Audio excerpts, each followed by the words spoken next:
안녕하세요, 교량입니다. 저는 그림을 그릴 때 꼭 마무리로 후보정 과정을 거치는데요. 이번 영상에서 제가 퀼트에서 사용하는 다양한 후보정 방법과 짜잘한 팁을 알려드리려 해요. 이 영상은 클립스튜디오 페인트의 제작 지원을 받아 제작하게 되었습니다. 그럼 시작하겠습니다.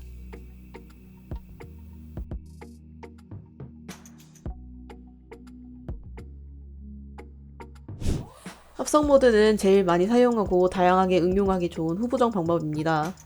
레이어 창의 상단에 표준이라고 적힌 버튼에서 설정이 가능한데요. 눌러보시면 정말 다양한 합성 모드들이 있는 게 보이시죠? 이 합성 모드에 따라 아래 레이어에 합성되는 특징이 달라집니다. 사진에 필터를 씌우는 느낌으로 생각하시면 될 것 같아요. 그 중에서 제가 자주 사용하는 합성 모드들만 몇 개 소개해 드릴게요. 먼저 색을 어둡게 만들어주는 합성 모드인 곱하기와 선형번입니다. 곱하기는 선택한 색과 아래 레이어의 색을 곱하여 더 어두운 색으로 표현해주고, 선형번은 선택한 색만큼 아래 레이어의 색을 어둡게 만든 후에 내가 넣은 색을 합성해줍니다. 저는 보통 그림자를 표현할 때 곱하기를 많이 쓰고 상황에 따라 선형번을 쓰기도 해요. 다음은 색을 밝게 만들어주는 합성 모드인 스크린, 색상 닫기입니다. 스크린은 곱하기의 반대 느낌으로 생각해주시면 되는데요. 곱하기는 색을 곱해서 어둡게 만들어줬다면 스크린은 아래 레이어 색을 반전시킨 상태에서 곱해줘서 더 밝은 색을 만들어줍니다. 색상 닫기는 선형번 같은 번툴의 반대 느낌입니다. 아래 레이어의 색을 밝게 만들어 색을 더 밝게 틔워줍니다. 저는 스크린으로는 빛 표현을 많이 하고 색상 닫기에는 그림에 반짝이를 뿌려줄 때 많이 사용해요. 다음은 오버레이입니다. 오버레이는 밝은 부분은 더 밝게, 어두운 부분은 더 어둡게 표현해주는데요. 스크린과 곱하기 효과가 섞여 있다고 생각해주시면 돼요. 전체적으로 색감을 확 잡아주기 편해서 후보정을 할 때 정말 많이 쓰는 합성 모드입니다. 마지막으로 필라이트와 제외입니다. 이 둘은 제 취향 담긴 보정을 할 때 많이 쓰는 합성 모드인데요. 필라이트는 선택한 색에 맞춰 아래 레이어의 색을 대치시켜줘서 살짝 빛바랜 듯한 표현을 해주고 싶을 때 좋습니다. 제외는 아래 레이어의 어두운 부분이 내가 선택한 색으로 표현되고 밝은 부분은 선택한 색의 보색으로 표현이 됩니다. 전 보통 파란 계통의 색을 넣어서 그림의 색을 좀 부드럽게 풀어주고 싶을 때 사용해요. 만약 배경은 놔두고 캐릭터에만 보정을 넣고 싶다면 후보정 레이어를 클리핑 레이어로 설정해서 캐릭터 레이어 위에 올려놓으면 후보정 레이어가 아래 캐릭터 레이어 하나에만 적용됩니다. 그런데 저처럼 캐릭터 레이어가 하나로 되어 있지 않고 선화, 채색 등등 여러 레이어로 이루어져 있다면 먼저 레이어 폴더를 만들어서 보정을 적용시킬 캐릭터 레이어들을 폴더 안에 드래그해서 넣어주세요. 그러면 후보정 레이어가 폴더 안인 레이어 전체에 적용됩니다. 합성 모드는 배경과 캐릭터의 분위기를 맞춰주고 싶을 때도 쓰기 좋은 방법인데요. 배경에 맞춰 곱하기로 색을 깔아주기만 해도 얼추 배경과 캐릭터가 어우러집니다. 그 위에 스크린으로 빛을 표현해주면 더 자연스러워 보일 거예요.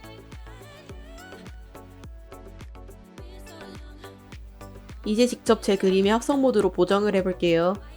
그림자랑 빛을 추가로 넣진 않을 거라 그 부분은 생략하고 색감 보정만 해줄 거예요.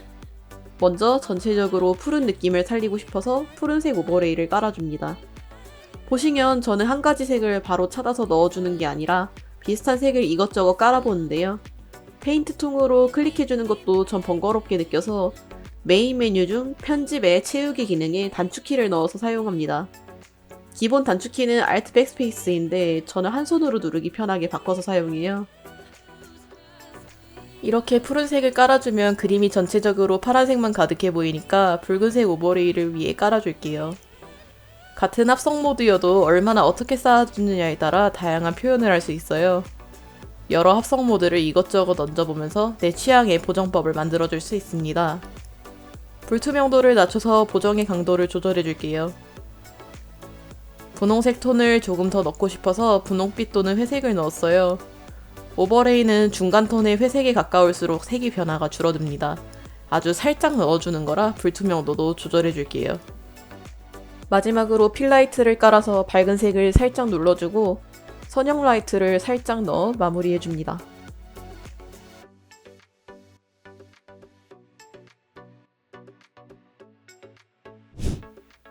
톤 커브는 그림의 톤과 그 톤의 밝기를 표시하는 그래프인데요. 메인 메뉴의 레이어에서 신규 색조 보정 레이어, 톤 커브를 눌러주시면 톤 커브 창과 함께 레이어 창에 톤 커브 레이어가 생성됩니다. 톤 커브 창을 보시면 오른쪽으로 쭉 상승하는 그래프가 보일 텐데요. 왼쪽 구역은 그림의 어두운 색들을 맡고 있고 오른쪽으로 쭉 갈수록 밝은 색들을 맡고 있습니다. 이 그래프를 위로 올리면 그 구역의 색들이 밝아지고 내리면 어두워져요. 만약 밝은 부분은 더 밝게 어두운 부분은 더 어둡게 눌러주고 싶다면 밝은 색 구역의 그래프는 올려주시고 어두운 색 구역의 그래프는 내려주세요. 그래프에 생긴 파란 점을 눌러서 모양을 수정해 줄 수 있고 점이 아닌 다른 부분을 누르면 새로운 점이 생깁니다. 만약 그래프가 마음에 안 드신다면 오른쪽에 리셋 버튼으로 그래프를 초기화 시켜주세요.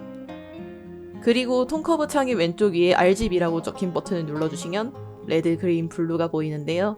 차례대로 빨간색, 초록색, 파란색의 출력을 따로 조절해 줄 수 있습니다.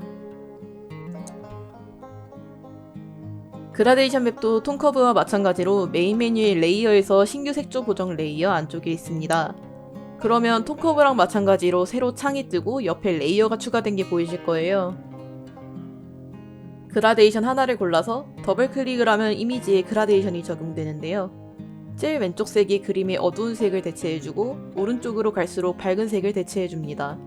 저는 개인적으로 낙서의 고정을 넣고 싶을 때 그라데이션 맵을 많이 사용해요. 그런데 그라데이션 맵을 한 번도 사용하지 않으셨다면 클립 스튜디오의 기본 그라데이션 세트가 보일 텐데요. 동영상 설명에 제가 자주 사용하는 그라데이션 세트 링크를 올려둘게요. 클립 스튜디오 에셋을 둘러보다가 마음에 드는 그라데이션 세트가 있다면 다운받아주세요. 다운을 받으셨다면 세트 이름 옆에 스패너 아이콘을 누르고 그라데이션 세트 추가를 누르면 아까 다운받으신 그라데이션 세트들이 보입니다. 클릭해서 세트를 추가해주세요.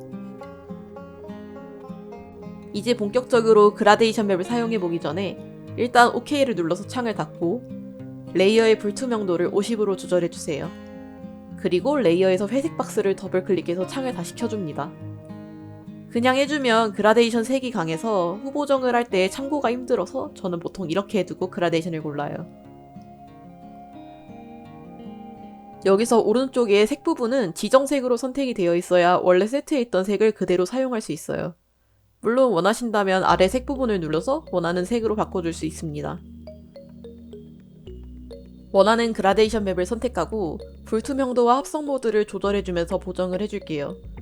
저는 그라데이션 맵의 합성 모드는 주로 표준, 소프트라이트, 컬러 중에 골라서 사용합니다.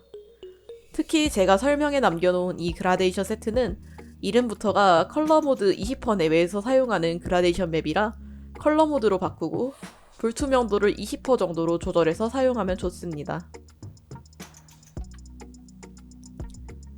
저는 톤커브랑 그라데이션 맵은 위쪽에 커맨드 바에 아이콘을 추가해서 메뉴를 누르지 않고 바로 아이콘을 눌러서 사용하는데요. 커맨드 바에서 우클릭하면 나오는 커맨드 바 설정에서 추가해 주실 수 있습니다.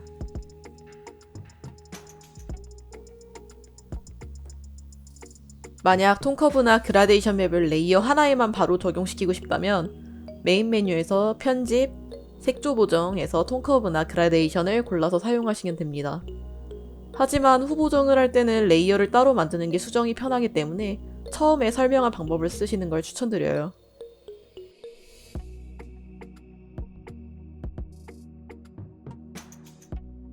저는 그림에 노이즈를 살짝 넣는 것을 좋아하는데요.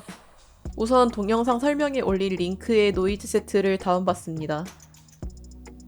그 후 소재창에서 다운받은 노이즈 텍스처를 찾아줍니다.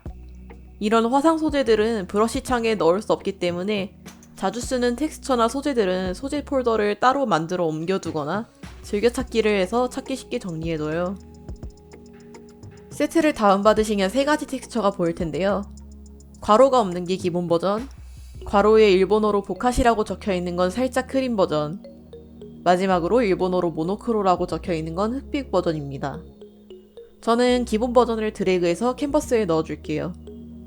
노이즈 레이어의 불투명도를 20% 정도로 낮추고 합성 모드를 소프트라이트로 변경해줍니다. 취향에 맞게 불투명도를 조금 더 조절해줄게요.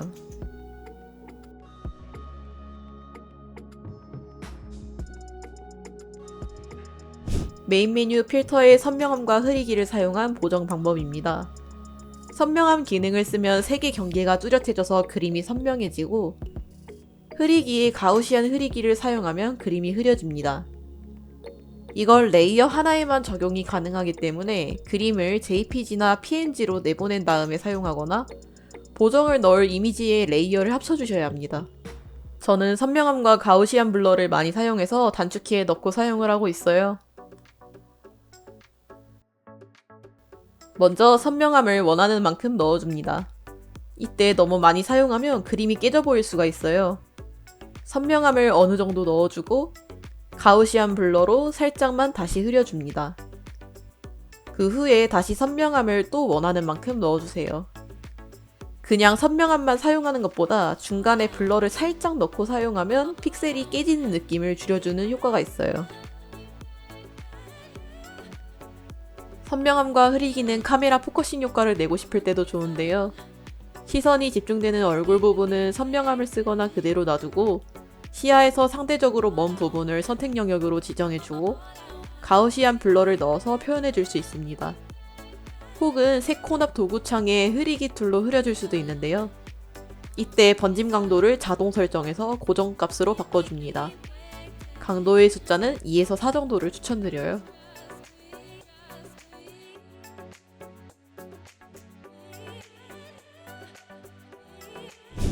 캐릭터를 그리고 뒤에 배경을 꾸며주다 보면 종종 캐릭터에 테두리를 넣어서 배경과 살짝 분리시켜주고 싶을 때가 있는데요. 이때 클트의 기능을 사용하시면 쉽게 테두리를 만들어줄 수 있습니다. 먼저 내가 테두리를 넣을 이미지 레이어를 선택해줍니다. 테두리는 합성 모드처럼 레이어 폴더에도 적용되니까 여러 레이어일 경우엔 레이어 폴더에 넣어서 폴더 레이어를 선택해주세요. 그리고 레이어 창 위쪽을 보시면 레이어 속성 창이 있어요. 여기에서 동그라미 하나만 그려진 아이콘을 눌러주시면 테두리가 자동으로 생깁니다.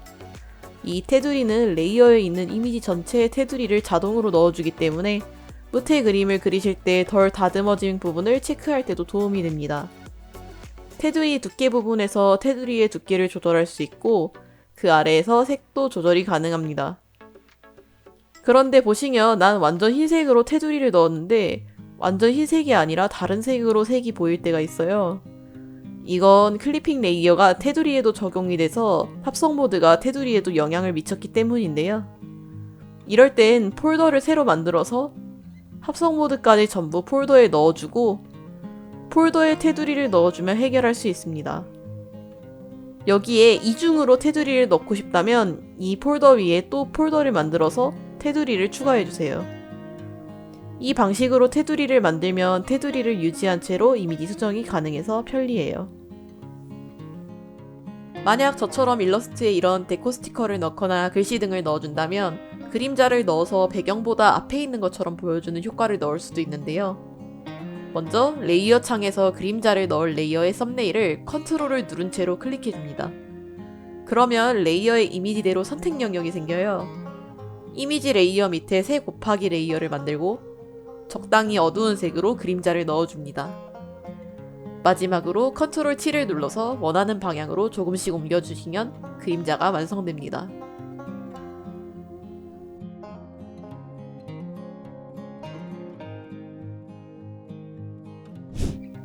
마지막으로 소개드릴 보정 방법은 색수차 효과입니다. 사실 색수차 효과를 넣으려면 레이어를 병합하고 복사해서 톤컵으로 RGB 레벨을 각각 조절해주고 이것저것 해야 하는데 이게 참 번거로워요. 그래서 저는 클립스튜디오 에셋이 오토 액션을 다운받아 사용합니다. 마찬가지로 동영상 설명에 링크 첨부할게요. 오토 액션을 다운받고 레이어 창에서 맨 위에 있는 레이어를 클릭해주세요. 그리고 나서 레이어 창 상단을 보시면 오른쪽에 영화 슬레이트 아이콘이 있는데요. 이게 오토 액션 창입니다. 오토 액션 창에서 화살표가 그려진 네모를 누르면 내가 다운받은 오토 액션을 추가할 수 있어요. 오토 액션을 더블 클릭해서 추가해주고 아래 오토 액션 재생 버튼을 눌러주세요. 다시 레이어 창으로 돌아오시면 4개의 레이어가 추가된 게 보이실 거예요. 버퍼 레이어는 지워주셔도 상관없고 빨강, 초록, 파랑 레이어 중에 원하는 레이어를 취향에 따라 옮겨주세요. 저는 빨강 레이어랑 초록 레이어를 좌우로 조금씩 옮겨줬어요.